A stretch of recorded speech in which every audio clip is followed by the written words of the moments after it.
I'm Jim Reed. This is a page from my red clay diary. It's all about life, actually. This page is from way, way back. It's called White Knuckles. Mac leans over sideways in the yellow-orange traffic threader, his right elbow indenting the movable armrest, his left arm, attached to the steering wheel, making little jerking motions as he weaves through traffic. Mac calls out his thoughts to no one in particular. Damn Cadillacs take up most of the road, he grumbles as I, sitting in the back seat, scrunch my shoulder blades together, hoping to magically decrease the width of the cab so that it won't lodge between the passing caddy on the left and a parked car on the right. Mac puffs heartily on a cigarette while I cough and search frantically for the seat belts he has long ago surgically removed. Damn old people complain about a 2:45 fare to take them 6 blocks, he says in response to an undecipherable call on the two-way. They don't understand what it costs to drive one. Spent $157 for brakes last week. There is a brief pause while he ponders his observation. He thuds through one of the town's obligatory potholes. Hunk, he finally says.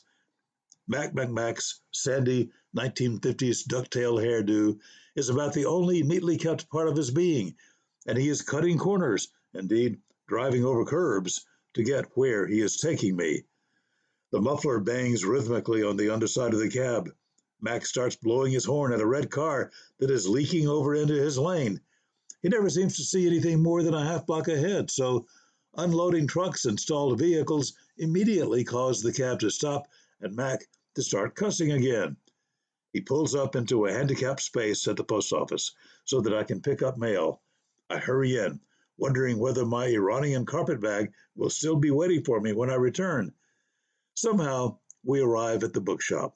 I gave Mac a tip in gratitude for my life. I quickly get out of his way. Last I see of him, he is weaving across 3 lanes in his yellow-orange traffic threader, cursing the universe and all its purposeful obstacles. How I wish at this moment that I could return to my hometown as a child, getting on a bus to go downtown, a bus driven by somebody I actually know and feel safe around.